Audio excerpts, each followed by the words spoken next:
તો વડોદરા શહેર police commissioner દ્વારા આજ રોજ કપુરાઈ પોલીસ સ્ટેશન ખાતે જનસંપર્ક સભા યોજવામાં આવી, જેમાં જનતાને પડતી સમસ્યાઓને જનસંપર્ક સભા દ્વારા રૂબરૂ સાંભળી ઉકેલવામાં આવે છે।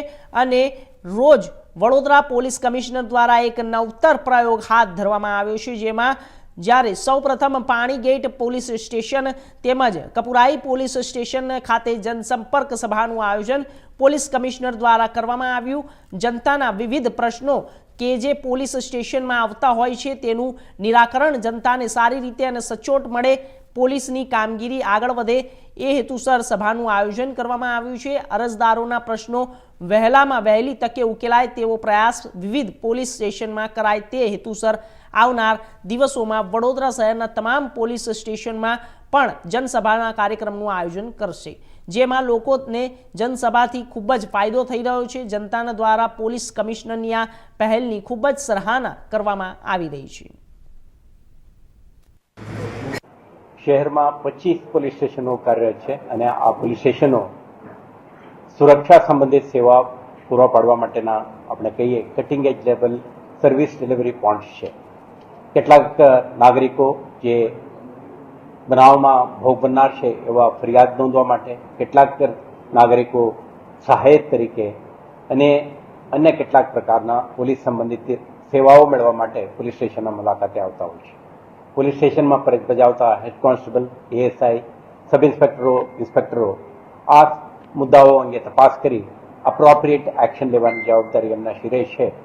પરંતુ કેટલાક વખતે આપણે ધ્યાન ઉપર આવે છે કે ફરિયાદીઓ વારંવાર પોલીસ સ્ટેશન આવે તો પણ એમના રજૂઆત સાંભળવામાં ના આવે, તે પછી ડીસીપી સીપી ઓફિસ સુધી આવીને રજૂઆત કરવાની નોબત પણ આવતી હોય છે।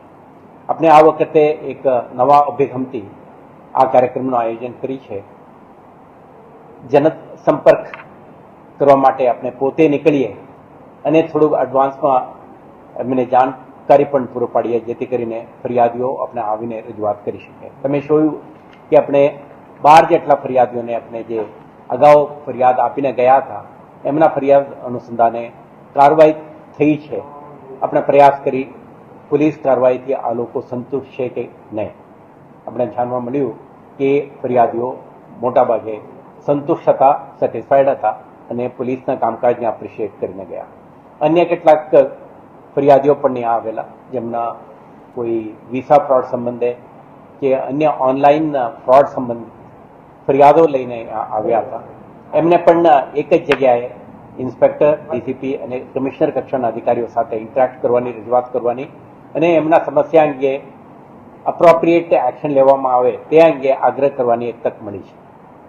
હું માનું છું કે આ પ્રયોગથી, આ પ્રયાસથી પોલીસ કમિશનર તરીકે મને મારા અધિકારી કર્મચારીઓના કામકાજ આનાથી જ્યુરિસ્ડિક્શનલ વિસ્તારમાં રહેતા રહીશો કેટલા સંતુષ્ટ છે તે અંગે પણ મને જાણકારી મળશે અને સાથે સાથ જે કંઈ ફરિયાદીઓ પોલીસ સમક્ષ આવીને રજૂઆત કરવા માંગે તો ફર્સ્ટ હેન્ડ ઓપોર્ચ્યુનિટી એમને આવીને અરજી પણ હેન્ડઓવર કરે અને સાથે સાથે કન્ટેન્ટ અંગે રજૂઆત પણ કરે એવા એક ઓપોર્ચ્યુનિટી પણ આપણે ક્રિએટ કરી। તો આવતા દિવસોમાં આ પ્રકારના એક્ટિવિટી આપણા જુદા જુદા વિસ્તારોમાં કરીશું, જેથી કરીને પોલીસ સંબંધિત સેવાઓ લોકોના ઘરાંગણે લઈ જવાની આપણા જે પ્રયાસ છે આમાં સફળતા મળે અને પોલીસ સાથે સાથે કમ્યુનિટી વચ્ચેના જે દૂર છે, અંતર છે આ ઓછું થાય અને પાર્ટનરશિપથી આપણે કામ કરીશું તો આવતા દિવસોમાં વધુ તાકાતથી, સંકલનથી અને બહેતર સેવા પૂરી પાડવાના તો દેવભૂમિ દ્વારકા જિલ્લાના